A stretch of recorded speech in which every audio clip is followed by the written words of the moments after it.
ተመልካቾቻችን በሀገራዊ እውነታ ላይ ከቅርባችን ምን አለ ከሚለው ተነስተን ባልደረቦቻችን እንዲሁም በተሞክሯቸው ያዩዋቸውን ልምዶች እያካፈሉ ነው የሚገኙት። ይህንን ልምድ ደግሞ ከህግ አንጻር ከሳይንሱ አንጻር ከእውቀቱ አንጻር ምን ይላል የሚለውን አቶ ሱልጣን አብዶ ከኦሮሚያ ህግ ስልጠናና ጥናት ኢንስቲትዩት እንዲሁም ዶክተር ሮብሰን መርጎ ከአርሲ ዩኒቨርሲቲ የብዝሃነት ተመራማሪ ናቸው፣ ተባባሪ ፕሮፌሰርም ናቸው። አብረውን ቆይታ እያደረጉ ነው የሚገኙት።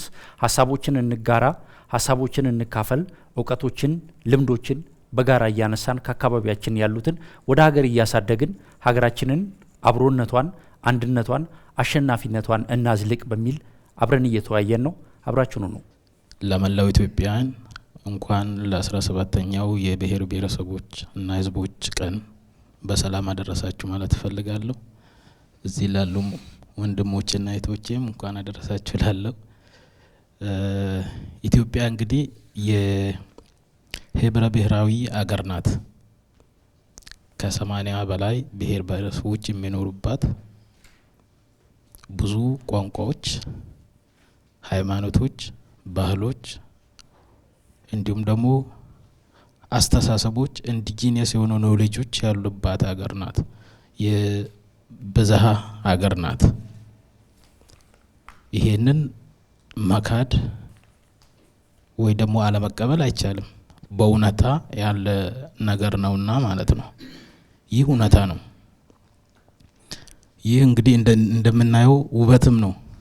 እዚህ ቤት ውስጥ ራሱ እንደምናየው የተለያየንን ይሄ ሲደመር በጣም የሚገርም ቀለም የሚሰጥ ውበት የሚሰጥ ነው። ከውበትም አልፎ በዚህ ብዝሃነት ውስጥ ያለው ብዙ አስተሳሰቦች አሉ። ኢኮኖሚም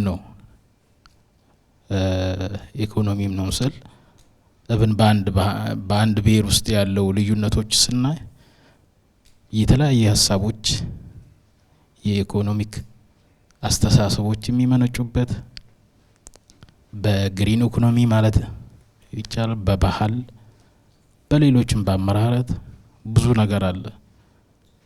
እንዲሁም ደግሞ ባለባበስ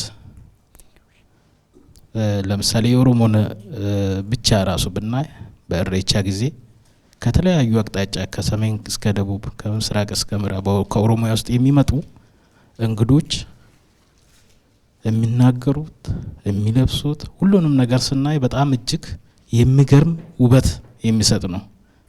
ይሄ መልሶ ደግሞ ኢኮኖሚም ነው ማለት ነው።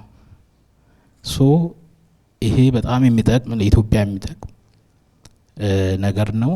ኦቢኤንም ከቤቱ እንደተነሳው እውነትም ትንሿ ኢትዮጵያ ማለት እንችላለን። ብዙ ብሔር ብሔረሰቦች በቋንቋቸው በቀጥታ ከብሔረሰቦቻቸው ጋር የሚገናኙበት ለብሔረሰቦቻቸው ድምጽ የሚሆኑበት ጋዜጠኞችና ረዳቶች ናቸው እዚህ ውስጥ ያሉት። ለነዚህ ብሔረሰቦች አቅፎ ማስተናገድ ማለት ትልቅነት ነው። እውነትም ከኦሮሞ ባህልና እሴት ጋርም የሚሄድ ነው። አቃፊነት የኦሮሞ ህዝብ እሴት ነው። ከዛ ጋርም የሚሄድ ነው። ለአንዳንዶቹም ታሪካዊ ነው። ለመጀመሪያ ጊዜ አሁን እዚህ የሰሙት ለመጀመሪያ ጊዜ በሚዲያ የተነገረበት ቋንቋችን ለሚዲያ የተነገረበት በኦቢኤን ነው ሲባል ታሪክ ነው። ይሄ በጣም የሚበረታታና ኢትዮጵያ እንዲህ ነው ማምሳል ያለባት። ልዩነታችን እንዳለ ሆኖ ያን ልዩነታችን ይዘን አንድ ህብረ ብሔራዊ ሀገር ጠንካራ ሀገር የበለጸገች ሀገር ለመፍጠር እንደዚህ በመቻቻል በማቀፍ የሚደረገው ነገር ትልቅ ተምሳሌት ነው ብዬ አስባለሁ። ለኔ ኦቢኤን በጣም ተምሳሌት የሆነ ጥሩ ሚዲያ እንደሆነ ይሰማኛል። ምክንያቱም 17 ቋንቋ 17 ቋንቋ ስራ ላይ ማዋል በዚህ ብሮድካስት ማድረግ እኔ ሪሊ በጣም አፕሪሺየት የሚደረግ ሌሎች እድሜ ጠገብ የሆኑ ሚዲያዎች ከኦቢኤን በጣም የሚማሩት በጣም ጥሩ ጥሩ ኤክስፒሪየንስ እንዳሉ ይሰማኛል። የኦቢኤን ስራ ዲሞክራሲ፣ ፌዴራሊዝም፣ ቶሌራንስ፣ ፒስፉል ኮኤግዚስተንስ የመቻቻል ነገር መሬት እንዲይዝ ከዚሁ ከኛ ከዚሁ ከተሳታፊዎች የሰማናቸው ፍሮም ዘ ሆርስስ ማውዝ የተረዳናቸው ፕራክቲሲስ የሚያሳዩት ምንድን ነው? ሰው በተቀራረበ ልክ፣ አብሮ በሰራ ልክ፣ አብሮ በጠጣ በተነጋገረ ልክ የመቀራረብ የመዋደድ መንፈስ ስለሚዘራ አይ ቲንክ የኦቢኤን ጅማሮ በጣም ጥሩ ስለሆነ ተጠናክሮ መቀጠል እንዳለበት ይሰማኛል። ተመልካቾቻችን በሀገራዊ ጉዳይ ላይ ተነስተን በቅርባችን ምን አለ፣ በአካባቢያችን ምን አለ፣ በስራ ቦታችንስ ምን አለ የሚለውን ተሞክሮ ይዘን እንደ ሀገር አስፍተን ልናይ የፈለግንበት ፕሮግራም ነው። የኦቢኤን ሆርን ኦፍ አፍሪካ የቋንቋዎች ክፍል ባልደረቦች በስራ ሂደታቸው በቆይታቸው በኦቢኤን ውስጥ በነበራቸው ጊዜ በአብሮነት በብሔር ብሔረሰብ የባህል የቋንቋ እኩልነትና አብሮ ተካፍሎ ከመጠቀም አንጻር ምን አገኙ፣ ለሌላውስ ምን አካፈሉ የሚለውን እያየን ነው የምንገኘው። አብረን እንሆን። ባለፉት ዘመናት ይሄንን ልዩነታችን ይሄንን ውበታችን ባለመቀበል ነው ብዙ ነገሮች የደረሱት። ይሄንን መቀበል ባለመቻላችን ብዙ የኢትዮጵያን ብሔር ብሔረሰቦችን በአንድ ላይ ጨፍልቆ አንድ ሀገር ለመፍጠር የተካሄደው አካሄድ ኢትዮጵያን በዚህ ደረጃ እንድትገኝ አድርጎታል። አሁንም በደህንነትና በኋላ ቀርነት እንድትቆይ አድርጓል። ይህ አስተሳሰብ ብሔርን መሰረት ያደረጉ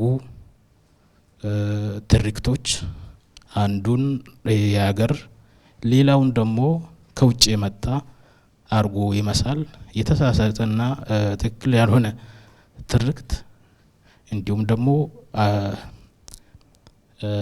አፋኝ የሆኑ ህጎች፣ ሲስተሞች ወይ ደግሞ የመንግስት ሲስተሞች እቺን ሀገር አሁን የነበረችበትን የደህንነት አረንቋ ውስጥ እንድትኖር አድርጓታል። ይሄ ኢትዮጵያን እንግዲህ ኢትዮጵያ ከዚህ በፊት ስትመራ የቆየችው በተለይ ከ83 በፊት አህዳዊ የሆነ መንግስት ነው። አህዳዊ ስንል እንግዲህ ከዘመናዊ ኢትዮጵያ መንግስት ሲመሰረት ከምኒልክ ጀምሮ እስከ ደርግ ማብቂያ ድረስ ያለው በአህዳዊ ሲስተም ነው ማለት ነው። ከዛ በኋላ ነው ኢትዮጵያ ብሔር ብሔረሰቦችና ህዝቦች ለመብታቸው ታግለው ወደ ከአህዳዊ ወደ ፌደራላዊ ሲስተም የተቀየረው ማለት ነው። ስለዚህ ከ1983 በተለይም ደግሞ ህዳር 29 1987 በኢትዮጵያ ታሪክ ከዩኒተሪ ወይ ደግሞ አህዳዊ ሲስተም ወደ ፌደራላዊ ሲስተም የተቀየረና ከዛ በፊት ያልነበሩ የብሔር መብት የሚባል ነገር ያልነበረው በህገ መንግስታችን ውስጥ ኢንኮርፖሬት የተደረገና እውቅና ያገኘ ነው ማለት ነው። ስለዚህ ይሄንን ቀን ስናከብር ተርኒንግ ፖይንት ነው ማለት ነው። የመጀመሪያ ህዳር 29 1987 በህገ መንግስት የብሔር ብሔረሰቦች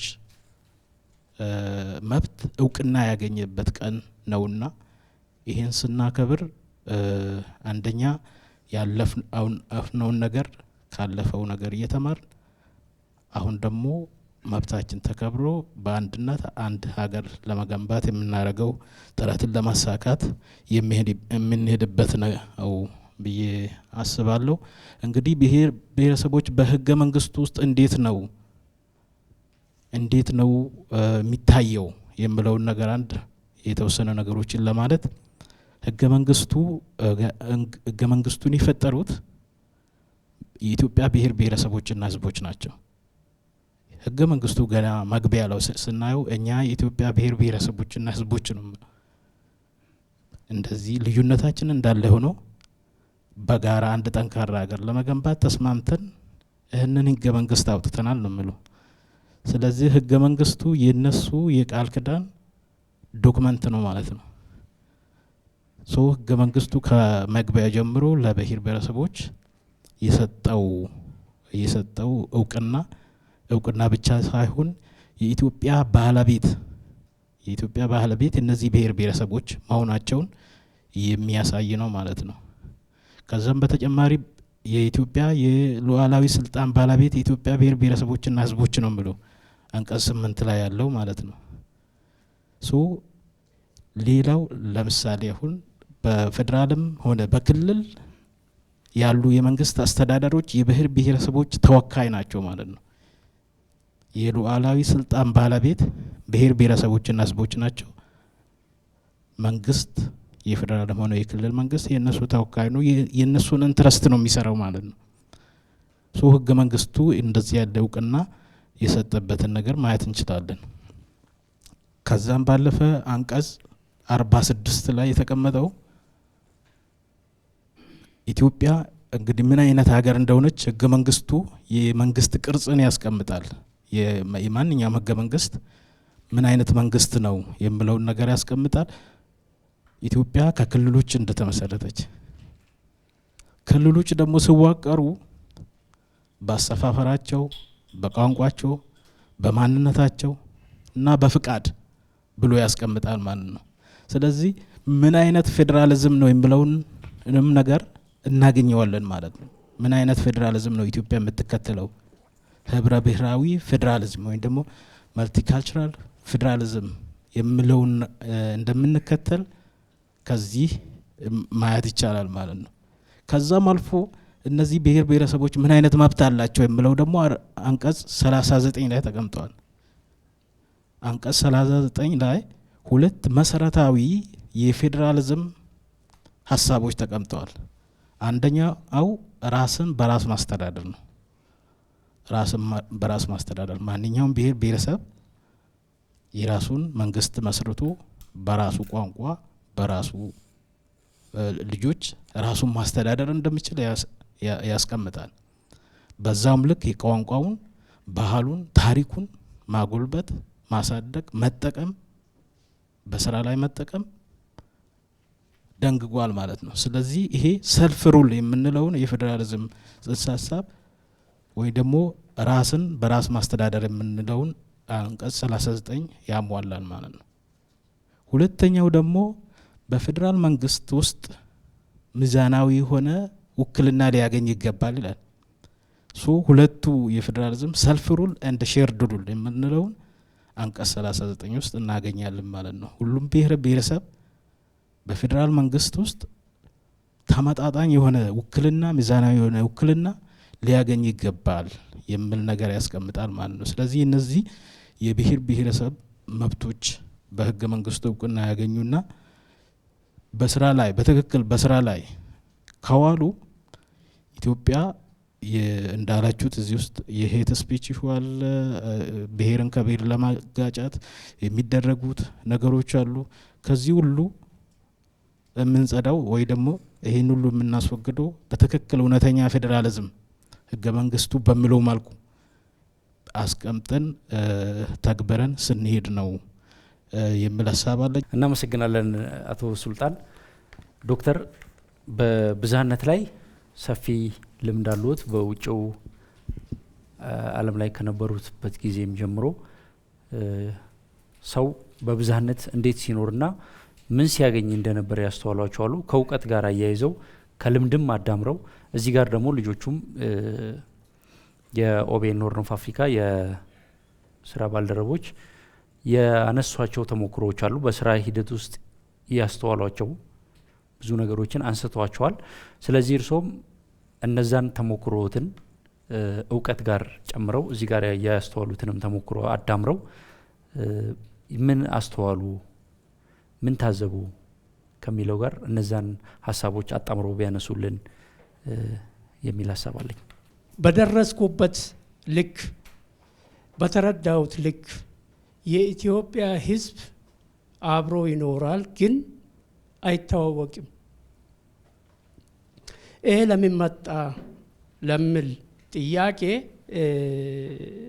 3 ሂሳቤዎች አሉ።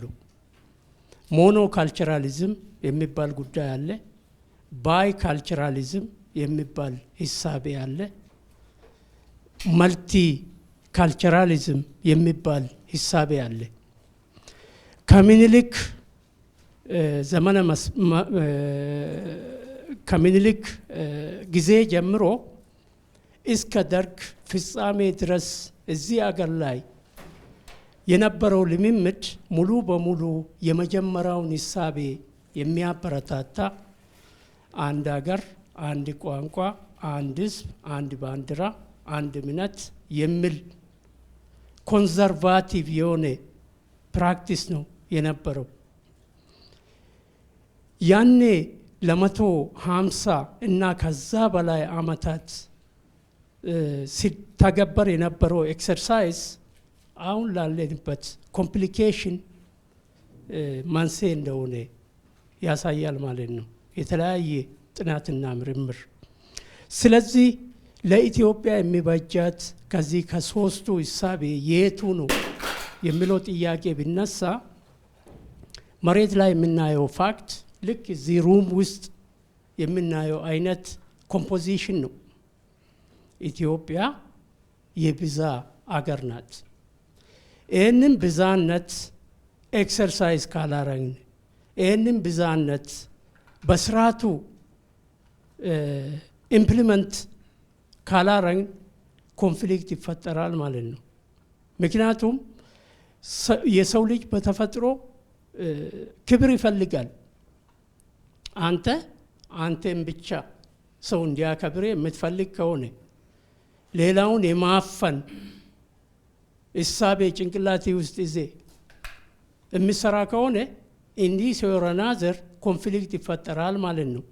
ስለዚህ አሁን ለምናየው ኮምፕሊኬሽን፣ አሁን ለምናየው ኮንፍሊክት መንስኤው አስፋራ ሳይሲ ከዚህ በፊት ሲሰራ የነበረው ስራ እንደሆነ እረዳለሁ ማለት ነው። ስለዚህ ዳይቨርሲቲ ብዛነት ዩኒቲ ስሩ ዳይቨርሲቲ ዘርፈ ብዙ ጥቅም አለው። የመጀመሪያ ጥቅሙ አካታችነት ሪፕሬዘንቴሽንን መሬት ከማውረድ ነገር በቀጣይነት ኢትዮጵያ ውስጥ ቦታ እንዲይዝ ኢትዮጵያ የኔ ናት፣ ኢትዮጵያዊነት የሁላችንም ነው የሚል እሳቤ የሳይኮሎጂ ጫወታ መሬት እንዲይዝ የኢትዮጵያ ጉዳይ ያገባኛል ሴንስ ኦፍ ኦነርሺፕ ይላሉ ፈረንጆች፣ ሴንስ ኦፍ ቢሎንጊንግነስ። ስለዚህ ይህንን ጉዳይ መሬት ከማስያዝ አኳያ ብዛነትን ኤክሰርሳይዝ ማድረግ በጣም ተገቢ ነው። ብቻ አይደለም፣ ብዛነት እኮ ካወቅንበትና በስርዓቱ ከተጠቀምንበት ዩኒክ ሴሊንግ ፖይንት አርጌን ልንሸጠው እንችላለን። ግሎባል ማርኬት ላይ ኢን ዘ ፎርም ኦፍ ቱሪዝም፣ ኢን ዘ ፎርም ኦፍ ቱሪስት አትራክሽን ማሸጥ የምንችል ዩኒክ የሆነ ብራንድ ነው ማለት ይቻላል። ሆኖም ግን ይሄ ጉዳይ የኢህአዴግ መንግስት ስልጣን ከያዘበት ጊዜ ጀምሮ በኮንስቲቲዩሽን ውስጥ ቢካተትም ከዚህ ከኢምፕሊሜንቴሽን ጋር በተገናኘ የሳሳ አይነት ስራ ሲሰራ ስለነበር በታሰበው ልክ መሬት መያዝ አልቻለም። ከዚህ የተነሳ ነው ይሄ ሁሉ ችግር የምናየው ማለት ነው። ስለዚህ ለወደፊት ምን ይሻላል ለወደፊት ይሄ ጉዳይ መሬት እንዲይዝ ማንነታችን በስርዓቱ አቃፊ የሆነ ሲስቴም ከመዘርጋት አኳያ መዘርጋት ብቻ አይደለም ከመሸጥ አኳያ ራሳችን መሸጥ ተገቢ ነው። ኢትዮጵያ ምንድን ናት? ኢትዮጵያ በአፍሪካ ውስጥ ካሉት ሀገራት የተለየ አገር ናት። በምን?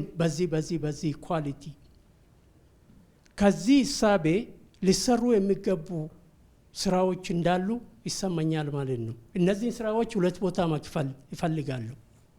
በአጭር ጊዜ የሚሰሩ ስራዎች አሉ፣ በረዥም ጊዜ የሚሰሩ ስራዎች እንዳሉ ይረዳሉ ማለት ነው። በአጭር ጊዜ ውስጥ ሊሰሩ ይገባሉ ብዬ ማምነው ልክ ኦቢኤን የጀመረው አይነት ኢኒሼቲቭ አካታች የሆነ ስራ በሰፊው መሰራት አለበት። አሁን ኢትዮጵያ ውስጥ ያለው ትልቁ ችግር የአረዳድ የግንዛቤ መሳሳት ነው።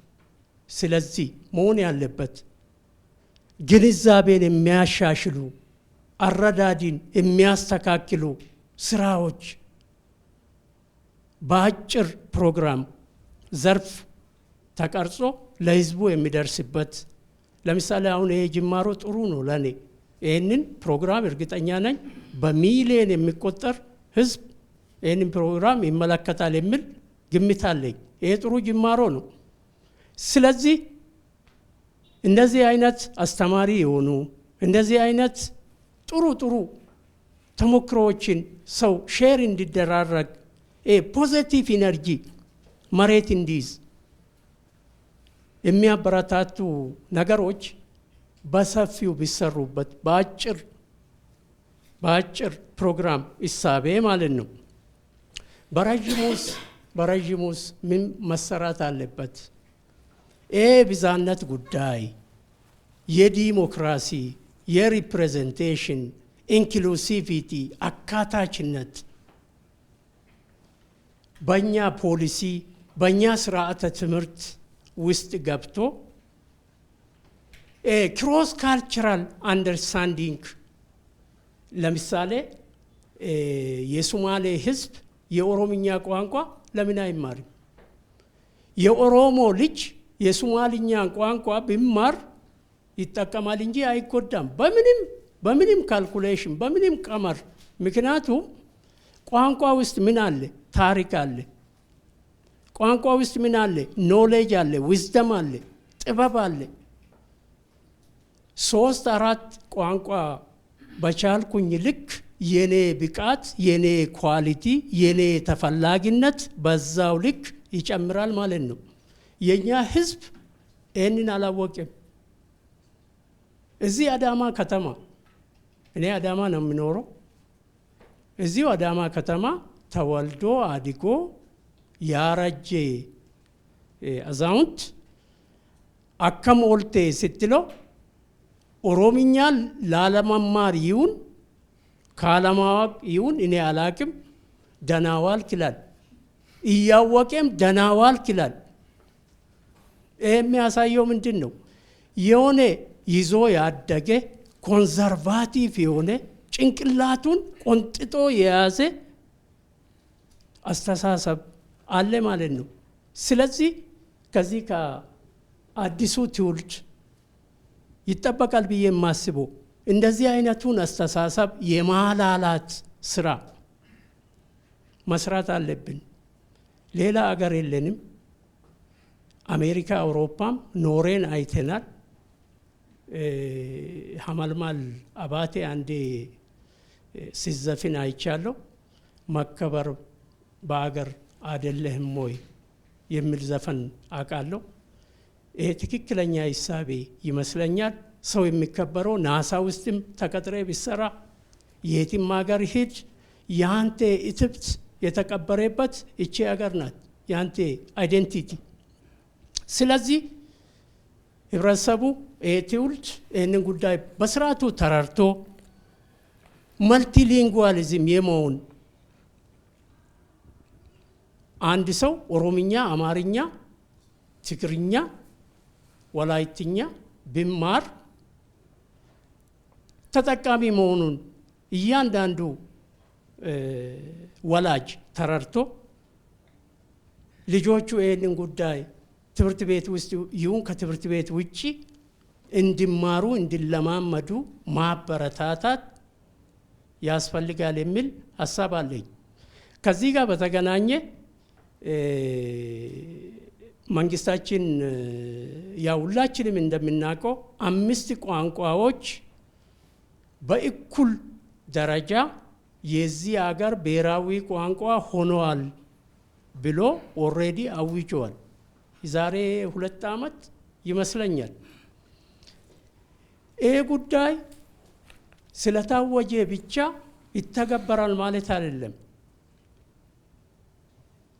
ስለዚህ ከኛው ከራሳችን ጭምር ከዚህ ሩም ጀምሮ እስከ ኢትዮጵያ ጫፍ ድረስ ይህንን ነገር በፖዚቲቭ እይታ ተቀብለን ኢትዮጵያ ውስጥ 5 ቋንቋዎች ብሔራዊ ቋንቋ ስለሆኑ እነዚህን የማቻቻል ስራ የማቻቻል ነገር አስበን በተቻለ መጠን በተገኘው አጋጣሚ እነዚህ 5ቱ ቋንቋዎች እንደ አስፈላጊነታቸው ስራ ላይ እንዲውሉ መሬት እንዲይዙ መስራት ያስፈልጋል። ምክንያቱም እኛ ዛሬ ያለን እቺ ነገር ለልጆቻችን ትተን ነው የምናልፈው።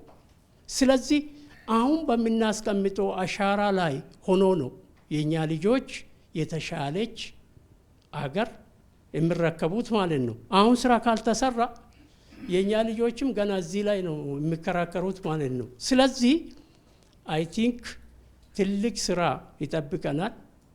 ትልቅ ስራ መስራት አለብን። ከተፈለገም ከውጭ ሀገር ተሞክሮ መውሰድ ይቻላል። ለምሳሌ እስከ 16 ቋንቋ ብሔራዊ ቋንቋ አድርጎ የሚጠቀሙ አገራት አሉ። እዚቹ ደቡብ አፍሪካ እኔ በአካል እጄ ያየሁት ፋክት ነው። 11 ቋንቋዎች እንደ ስራ ቋንቋ ስራ ላይ የሚውልበት ፕራክቲስ አለ። ስለዚህ አውሮፓ፣ ኤዥያ ያው ሁላችንም የምናውቀው ነው። ከ50 ሀገራት በላይ ይህንን መልቲሊንጓሊዝም መልቲካልቸራሊዝምን ተቀብሎ ስለሰሩ የተሻሉ አገሮች ሆነዋል። ስለዚህ ከዚህ ተሞክሮ ኤክስፒሪየንስ በመውሰድ እኛም የነሱን ፉት ስቴፕ ተከትለን የራሳችን ኢንዲጂነስ ኖሌጅ አገር በቀል የሚባለውን ሂሳቤ አክለንበት ሃይብሪድ ሞዴል በመጠቀም ይህንን ብዝሃነትን መሬት ብናስይዝ እርግጠኛ ነኝ ኢትዮጵያ የተሻለች አገር እንደምትሆን እንደውም ሴንተር ኦፍ ኤክሰለንስ እንደምትሆን ሙሉ እምነት አለኝ። በዚህ አካሄድ ስራ ቢሰራ የሚል ሀሳብ ነው። አመሰግናለሁ ዶክተር። ወደ መጨረሱ እየሄድን ስለሆነ አቶ ሱልጣን እና ዶክተር ቀረ የምትሉት ከመዝጋታችን በፊት ማንሳት ነበረብን የምትሉት ሀሳብ ካለ እናንሳና ወደ ፕሮግራማችን ወደ ማጠናቀቁ እንሂድ። ትክክለኛ የሆነ የፌዴራል ስርዓት መገንባት አለብን። በጣም ብዙ ጅምሮች አሉ። በዚህ ውስጥ ደግሞ ብዙ ጥያቄዎችም አሉ። ስለዚህ ሁሉም ብሔር ብሔረሰብ ጥያቄውን ማንሳት አለበት። በህገ መንግስቱ መሰረት መሆን አለበት። አሁን ብዙ ጊዜ ግጭቶች ተነስተው ወደ ጦርነት ሄደን በኋላ ላይ መጨረሻ ሄደን ወደ ህገ መንግስቱ እንመለሳለን። ይሄ ብዙ ክሳራን ያስከትላል። ስለዚህ የክልልነት ጥያቄም ቢሆን ሌሎች የመብት ጥያቄዎችም ቢኖራቸው ብሔር ብሔረሰቦች በህገ መንግስቱ መሰረት በህገ መንግስቱ መብትን አስቀምጧል። እንዴት የመብት ጥያቄ እንደምትጠየቅም አስቀምጧል። በዛ መሰረት ጥያቄዎችን ማድረግና ጥያቄውን የሚመልስ አካልም ደግሞ በህገ መንግስቱ መሰረት ማድረግ አለበት። አሁን ባለፉት 4 ዓመታት ፕራክቲስ ያደረግናቸው ነገሮች አሉ። እንዴት የክልል ጥያቄ እንደተመለሱ እናውቃለን። የህገ መንግስት አካሄድን ተከትሎ ማለት ነው። ስለዚህ ማንኛውም ብሔር ብሔረሰብ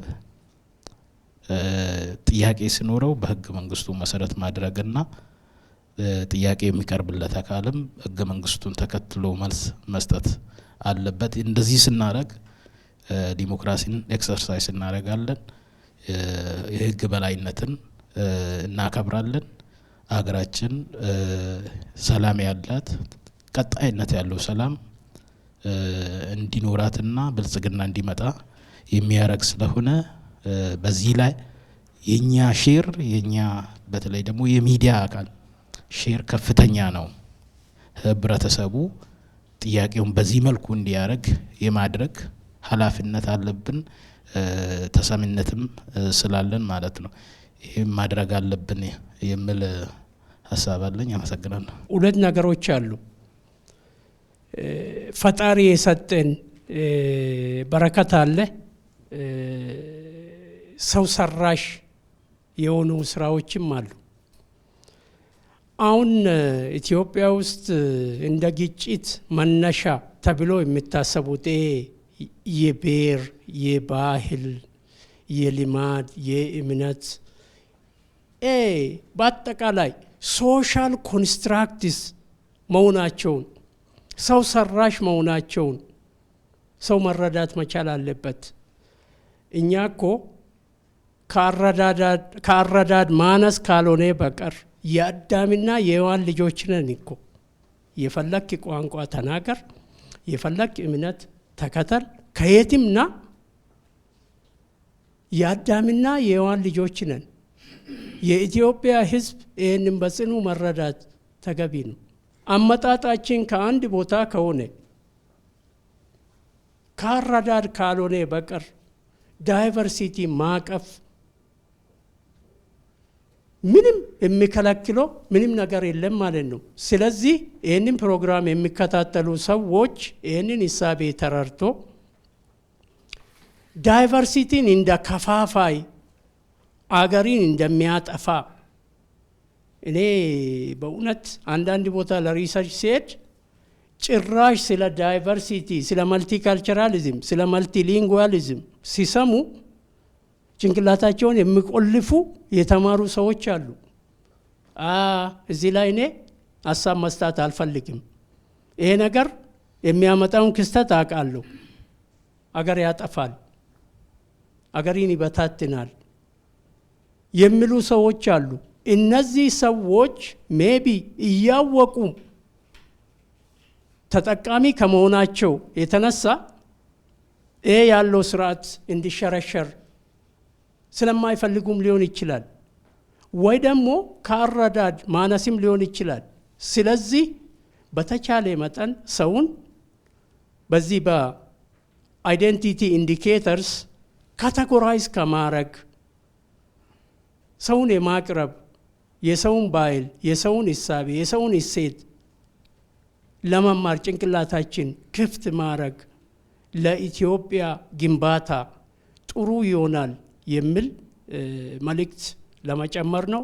አመሰግናለሁ። ኦቤን ሆርን ኦፍ አፍሪካ 17ኛውን የኢትዮጵያ ብሔር ብሔረሰቦችና ሕዝቦች በዓል ቀንን አከባበር በማስመልከት ከኦቤን ሆርን ኦፍ አፍሪካ የቋንቋዎች ክፍል ባልደረቦች ጋር በመሆን እንዲሁም አቶ ሱልጣን አብዶ ከኦሮሚያ የሕግ ጥናትና ስልጠናና ጥናት ኢንስቲትዩት፣ ዶክተር ሮብሰን መርጎ ከአርሲ ዩኒቨርሲቲ የብዝሃነት ተመራማሪ ላደረግናቸው ቆይታ ለሰጣችሁን ሀሳብ ለሰጣችሁን ጊዜ ከልብ በተመልካቾቻችን ስም እናመሰግናለን። ተመልካቾቻችን ቆይታችን የእስካሁኑ ነበረ።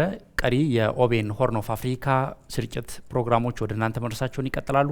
አብረኑን በአብሮነት መልካም ጊዜ